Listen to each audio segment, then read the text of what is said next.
Welcome to the SmartTechCheck podcast, hosted by Mark Vina, your home for candid, insightful, and provocative conversations about the smart home automation, security, smartphones, PC and console gaming, and much more. Hello, everyone. My name is Mark Vina, host of the SmartTechCheck podcast. Today is Monday, January 17th, 2022. I hope everyone has had a great weekend.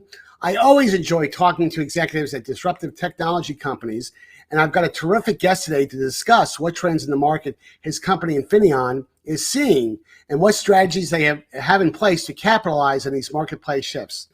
My guest on today's podcast, let me bring him up on the screen, is Shawn Slusser, Senior Vice President of Sales, Marketing, and Distribution for Infineon Technologies. Shawn, welcome to the podcast. Hi, Mark. Thanks for having me. Hey, thanks for joining me today on a Monday morning. I want to talk a little bit about you before we get into the podcast, because I always find that pretty helpful in terms of understanding people's backgrounds, their contributions to the company that they're at, especially employees like yourself. You've been there for a long time. Let me bring up your bio slide, because you really have a very impressive background at Infineon. But let's walk through your background, and then we'll hit the topics I want to discuss. Sure. You want me to start? Yeah, please go for it. Yeah.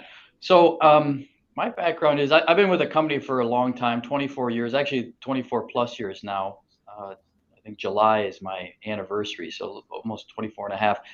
I started Infineon never thinking that I would stay with the company so long, but it's been really an exciting company because it's always been a growth company, always been a technology company. And my background is engineering, so I have an electrical engineering degree and business, MBA from University of Michigan, Ross, and I like to combine technology and business together. That's been my kind of forte is trying to combine those two worlds together. So that's what I've been doing at Infineon. It's been a lot of fun. We've been growing like crazy over these 24 years, so it's a fun place to be at. Well, in the last few years, I've been particularly excited because Infineon just has their figures in just so many different product categories. We'll get into that in a second. But before we just get, I do have one question for you. What keeps you at Infineon? Just a little bit about the corporate culture. You know, there's a lot of great technology companies in the Valley. There's a lot of great technology companies in the industry, but there's got to be something that keeps you there because you've been there so long. So could you give me a little bit of color on that? Yeah, sure. I think Infineon is a company that's a company with a soul, I say. So it's a company that really cares about what we're doing and the people that we work with. So let me give you a couple examples of what I mean there. So we call ourselves a people company because really it's not only the expertise of the people we have, but it's also how we collaborate together. So we believe that it's a team of experts that makes incredible innovation and incredible business. And so that's what we do here. We have that same philosophy in working with customers. We really try to partner with customers so that it's like a mutual type of business development. And it's really a fun relationship when you can help customers be successful. So that's a couple of the things that keep me here. And on top of that, it's always, as I said earlier, a growth company. And it's really exciting right now because with the acquisition of Cypress, we've just like made a new chapter for Infineon. We have a huge portfolio of products and systems that we can now help customers with. So that's like a next energy kind of for me is the whole future that we have in our hands for Infineon as the next chapter. It's cool. That's a great answer because, again, with all people resigning all over the place, you can't pick, you read an article on the internet with people leaving companies for whatever reason.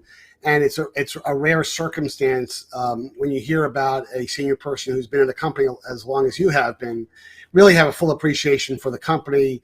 And certainly I think there's some exciting markets that Infineon is either in or getting in, and it's just a great time to be at an ingredient company like that. But let's talk about that right off the bat here. Let's talk about technology trends. I mean, lots of things going on in the marketplace. There's electrification, there's digitalization, but at a 10,000 foot level, what are the real big trends that you believe are happening in the marketplace that really attracts Infineon's attention? Yeah.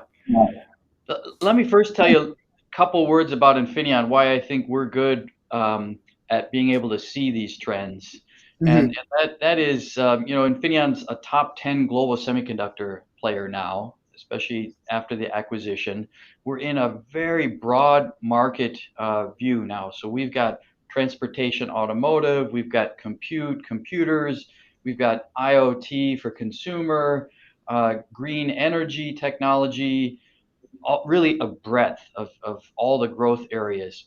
And at the same time, we work with customers very closely. We call it premium service experience that we give to our customers. So we work deep with the customers on the next generation systems, while at the same time we see wide across the whole industry. So that gives us, I think, kind of a good perspective, wide and deep, about these trends that you're asking about. And we simplify it down to really two things when it comes to the trends of the future. Right now, it's electrification and digitalization. And what do we mean by that? Electrification is all about electrifying things. So, like a car now going from a mechanical system to an electric vehicle. It's all about green energy creation or generation and transmission of that. And then it's all about using the energy in a very efficient way to save energy. And all of that contributes to less CO2 emissions and such. Hmm. The digitalization is the whole ability to connect everything together and to control everything very easily. So these are things like consumer IoT, industrial IoT, using sensors to see the world and really making data out of it, data cloud, AI, edge. You know all those buzzwords, right? Uh, Hmm. so those are kind of the two things. But the really interesting thing, and I can explain more coming up, is they're intertwined. You wouldn't necessarily think electrification and digitalization is intertwined, but they are. And I can give you some examples later on that. Well, it's funny that you kind of map both of those categories, because that really, when you really think about it, those categories really encompass a tremendous amount of usage models. Companies that are, the electrification broadly is almost like a bridge from the old economy to the new economy, taking devices that were not automated, that can be automated, devices that can be controlled and managed for productivity reasons, for efficiency reasons. There's a whole laundry list of reasons for that. And of course, the digitalization area that you talked about there, that is, what I almost would call advanced dance lessons. When you take existing digital technologies and mapping them in such a way that can take advantage of AI and other types of advanced capabilities to provide even better efficiencies and more predictive type of capabilities. So it's just fascinating how Infineon has really been they were kind of in the middle of it before it really became a thing, until it actually had names wrapped around it. So Yeah. it's interesting. Where do you see, from a marketplace standpoint, are there any categories that have surprised you, in terms of, hey, we didn't really think a year ago this would be a hot category, but wow, it really is a hot category. And Infineon has obviously Infineon has a library of technology to address it. Can you speak to any of that? Any kind of surprises? Or everybody's so smart at Infineon that they can predict the market with 100% certainty? I don't think anyone can predict the market with 100% certainty, right? Or else we wouldn't all be working. Um, Yes. I think the biggest surprise is probably connected all to the pandemic side of things. Hmm. And maybe it's not in 2021, but between 2020 and 2021, the whole acceleration of digitalization, I would say, was probably the biggest surprise, right? Because Hmm. so many companies who were not digital had to become digital overnight. And that was, I think, the biggest accelerator of these trends that we're seeing now. And I think it's here to stay. So it's all you know, the whole cloud compute now that you have to do everything by Zoom. It's just being present. Even my parents now know how to do FaceTime calls and things like that, which they never Right. they never would have done before. Then this IoT space of connected house and entertainment in the house, more computers. I think I heard somebody say that it used to be one computer per house, and now it's becoming one computer per person. We thought Yes. computers was going to kind of, fade away, but no, that's all came back, and that's putting a huge demand on the whole compute side of things, which brings opportunity for all of us in industries sometimes where we thought that they were not going to continue to grow. So I would say that's right now the kind of the biggest change that we saw. Yeah, I mean, there's no question that the pandemic, which seemingly came out of left field 2 years ago, has really been a catalyst for many of the usage models you've talked about. So it's very interesting. I mean, certainly the pandemic's had a big downside. I mean, people have gotten sick and they've lost their lives. But in terms of the way it's really changed the technology landscape in many ways, remote work, remote education, is a flurry of applications that have gotten really a kick in the pants because of this, because of the after effects of the pandemic. But let's talk about what Infineon is doing from a strategy standpoint. And we've got a couple of broad topics up here. I want you to give me a little bit of color on that. Yeah, yeah, happy to do that. Yeah, we've got two fundamental strategies that we're working on when we work with customers and building up the future of our product portfolio and things. And the first one, it's called P to S. And Mhm. P to S, what that stands for from product thinking to system understanding. So our CEO put this in place all the way back in 2012, and it's something we've been following, and it's also why we did the acquisition of Cypress. Is he believes that the days of technology and product only as a differentiator are gone, and that you have to think about how customers use your products, and that's this whole system understanding.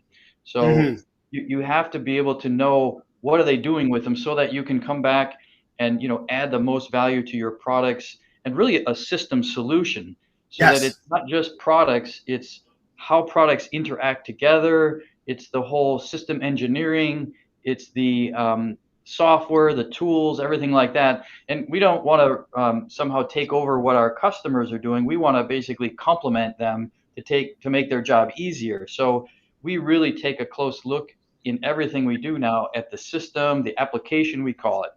And that's really our fundamental strategy of how do we bring the whole solution. And when Cypress came in, we added in a whole bunch of complementary products which we were missing. I like to think we now have like a superstore, if you will, of Mhm. really products where customers can come when they have a project that they need to do, right? A system that they need to build, and they say, oh, Infineon's got the whole portfolio and the experts, and that leads me to the whole premium service side. So it's not just technology and products, right? It's the people you work with. I told you earlier, Infineon's a people company, and we like to partner with customers. Well, that's the whole premium service approach. We believe that partnering up with customers and giving outstanding service is really part of the game too. So it's product and technology combined with great service. That's what your customers are going to want from the total offer. One example of premium service is like technical support. We hire a lot of super smart guys that basically can come in and help the customer to kind of understand their problem and say, okay, here, I know exactly what you're going to need. You're going to need a few of these and a few of those. And we've got 15,000 products in our portfolio now. I did the Right. math. If you tried to learn one product a day, it would take you 41 years. So you can't do that.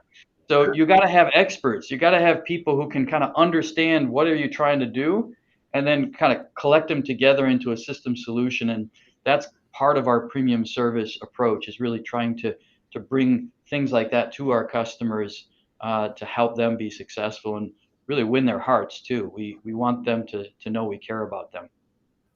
That's incredibly refreshing to hear that you're taking kind of this whole systems approach to solutions because and especially the premium services capability, because at the end of the day you've got companies that are using your ingredients, time to market, whether it's consumer technology or whether it's business technology. Those life cycles and the ability to get to market quickly have gotten shorter and shorter and shorter. It's not like the good old days when, back in my day with companies like Compaq and Dell, you had a year and a half to bring a PC or a notebook to market. Companies don't have that luxury anymore. They got to get to market very, very quickly. And it's interesting that you're not trying to obviously replace the role of the manufacturer in terms of designing the device that the end user ends up with, but the technology has to comprehend the precise usage model that product is going to be used in that context. So that's very, very reassuring to hear. Yeah, we don't want to just make products and put them on the shelf and hope people will use them or buy them. We think we got to see how customers are what they're trying to create, and we want to add value to that Yeah. and get them faster time to market. You're right. The field of dreams approach in marketing doesn't work too well. Even if Kevin, That was even the if old Kevin, days. The even olden if days. Kevin Costner was working at Infineon, but that's a different story. I do want to talk. This is kind of exciting because I was looking at the slide before the podcast. Want to kind of get a feeling for this is kind of a smorgasbord of areas that Infineon plays in. It's kind of like a tapestry of different usage model scenarios. And I want you to kind of give me a color and walk me through that tapestry of capabilities. Yeah, yeah.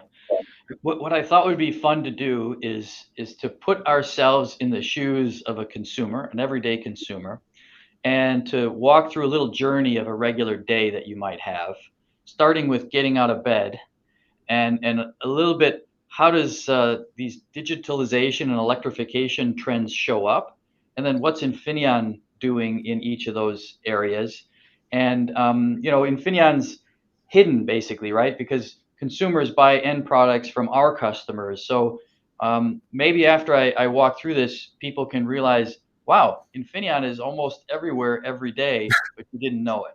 So does that sound okay? Yes, please go All for right. it. So let's start with you wake up out of bed, right? So you're not supposed to do this, but a lot of people, including myself, check our cell phone, right? Probably the first thing when you wake up. You check your email or you check the news or something like that. So what is that? That's of course an example of digitalization, right? Because you're accessing those data center in the cloud, all those compute in the cloud. So that's clear, and we have components that go into mobile phones and things like that. But I think the interesting thing is that there's electrification here too that you might not think about. So these cloud servers, they're like server farms, right? They take hundreds of megawatts to run. So you may not think about how much energy goes into these data centers, but it's tremendous. Hmm. And one of the things that we do in that whole equation is we've got a division called PSS, which works with customers in the data center area and designs up system solutions using power semiconductors to reduce the energy consumption of the servers. And when you're talking megawatts, this is real savings. So that's part of how do you make a server farm smaller footprint and more efficient and use less energy. Another part of Infineon, our IPC division or industrial power division, is also working with customers in the green energy space. So they work on building system solutions for things like wind and solar, energy generation and transmission, and making renewable energy basically.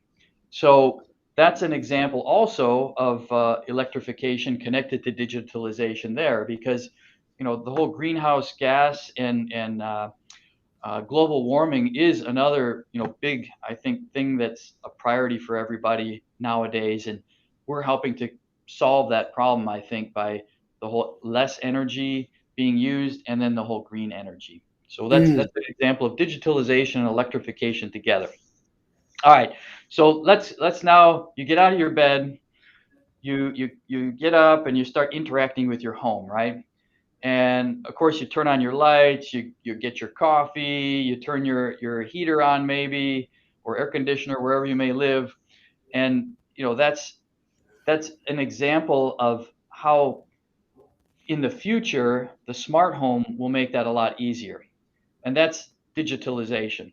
Digitalization is all about the whole connectedness and control and making sure that that's secure in your smart home. So that if you have any of those devices today, you're using Infineon solutions there already, and So what can we provide into that area is we provide the microcontrollers that go into there, the memory, software, the security solutions to make sure that privacy is intact, and then the whole connectivity side of things with Bluetooth and Wi-Fi. And just in the last few weeks here, we just made an announcement of a new AirRock Bluetooth Low Energy and 802.15.4 SoC. And the part number, in case anybody wants to look us up, is CYW30739. So that's a new SoC from us that's all about low energy consumption so that you can have longer battery life. And it's Yeah. also supporting the Matter standard that's coming in the future here too to make Mhm. things easier. All right. So now you got up, you walked in your house. In the future, maybe all of that stuff is going to happen automatic. You don't even have to do anything in the smart home. It's kind of just all working for you. So now you're going to go get in your car, right? You jump in your car, and what kind of car do you get into? Well, I hope it's an electric car, because an electric car is a good example of electrification, of course, as I said earlier. And that's also an industry that Infineon plays in. We're a top player in electrification of cars today. We do all of the power semiconductor solutions that go into things like the inverter, the charger, the battery management. And Mhm. so, replacing gas engines with electric is all just taking off right now. Even though it's a small market share right now, it's just expected to continue to grow tremendously through this decade, and we're going to benefit on that growth. But also, consumers are going to be excited with, I think, the driving experience of an electric car. I personally have an electric car myself, and I love it. So you drive now, you get to your destination, right? And your destination, I don't know, maybe it's your office or a store that you're going to go to or a factory that you may work in. And here, when you get there, you plug your car in, right? That's electrification. Back into the grid where it's all the green energy is going to charge the car. Same sort of thing with the data center, except now it's the car that we're charging up. And when you get into your destination, you may not realize it, but there's a lot of smart technology around you, kind of like smart home, but now this is smart buildings or smart factories. So what can be some examples like that? One example can be presence detection for your interior HVAC system. So, the modern HVAC systems can detect when people are there or not, and then know if they should give cooling or heating. And if there's no one there, they don't need to do it and save energy. So back to electrification. So Mhm. digitalization enables electrification, and vice versa. Another one that's kind of back to the pandemic is CO2, so air quality. So all of a sudden, people are more paying attention to what's the quality of the air, Yes. and how do you detect the quality of the air? Well, you do it with CO2 sensors, and Infineon just announced the production of a semiconductor CO2 sensor. It's based on photoacoustic spectroscopy. I had to look that down here so I said it right. Um, but it's really sensing with wavelengths of light how much CO2 is in the air. And then from that, you can give a notice to the HVAC system. What should the HVAC system do, right? Should it increase airflow, or is that not needed? And that's kind of stuff that, geez, you never knew that it was being monitored, but it's really happening. And um, that's a product that you can get from us. As a matter of fact, we also have a little solution that one of our customers made called a CO2 to go by Easy Innovation, which is already available, that you can just take and pop it on the desk, and all of a sudden it knows how much CO2 you have in the room. So sensors are part of digitalization too, because sensing the room, they can tell and turn it into digital data to know what to do with. Right. All And, right, then. and it's so important because when you really think about it, I mean, the pandemic has caused more sensitivity about air quality and there are pathogens in the air and things like that. But even independent of that, air quality in people's home, most people don't even know what the air quality is in Right. their home. especially if they live in an apartment or they live in certain parts of the country. And this sensor technology is terrific from a continual monitoring standpoint, because you never really had that data at your fingertips before. So that's amazing. Absolutely. Yeah. I mean, that's another example of the trend that was a surprise, right? Is people are like wanting to know air quality, which nobody cared about in the past, but it's really Sure. important now. Yes.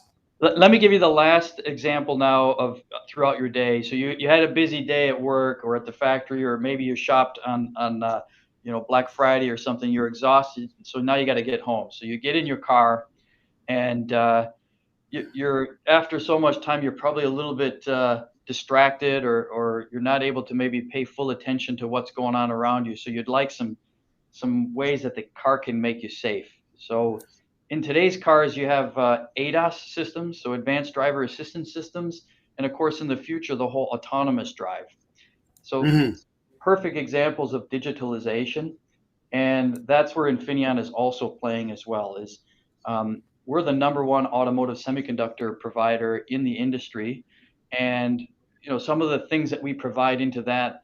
One good example is our processor, our microcontroller called Ulrix, which is at the center of those kinds of systems. It's the brain of the system, and it's really there because people see it as a way to ensure dependable electronics. So technology you can trust. It's not just great technology, but it's reliable technology that you want to put your families, in the car and know that it's going to be okay. So that's what we do at Infineon, and we just announced at CES our latest generation of Ulrix, which is the 4G part number, TC. Sorry, it's the third generation, but it's the TC4XX part numbering system. And customers are picking that system up or that product up like crazy in their cars. There's more than 35 Ulrixes in some of the future cars coming. So really, you can see how Infineon's touching the whole landscape of even the cars, and how cars are becoming digitalized as well. So really, so much stuff going on, and an exciting thing to be part of. I hope you can see the energy here that I'm happy about the future at Infineon. Shawn, the energy is palatable. I'll use the SAT word to describe the enthusiasm you have. And in the couple of minutes we have left, this was a fantastic podcast, and I really appreciate the overview and what you guys are doing, really to improve people's lives. I mean, at the end of the day, is there anything you'd like to add before we close on the podcast? Yeah, just maybe a couple of final thoughts on what we talked about. I mean, semiconductors are everywhere, right? And it's going to continue to grow. So it's an exciting industry to be part of. These trends of electrification and digitalization are all about making life easier, safer, greener. And that's basically our mission at Infineon, which gives us purpose. And when you got a great company with great technology, great people, and purpose, that's where I told you that the company has a soul. You really feel like a team that's got a mission to create a better world, and that's a motivating thing for us. So we're really excited about the future. I hope that anyone who wants to join Infineon considers what we're doing as well, because we're hiring like crazy too. So look us up, and I look forward to talking to you again, Mark. Thanks for your time today. It's been fun. Great. Well, Shawn, listen, thank you very much for taking the time to join me on today's podcast. For our viewing and listening audience, please make sure that you hit the like and subscribe buttons at the end of today's podcast. And of course, don't forget to follow me on Twitter at Mark Vina Tech Guy. And until next time, have a great week. And thanks again.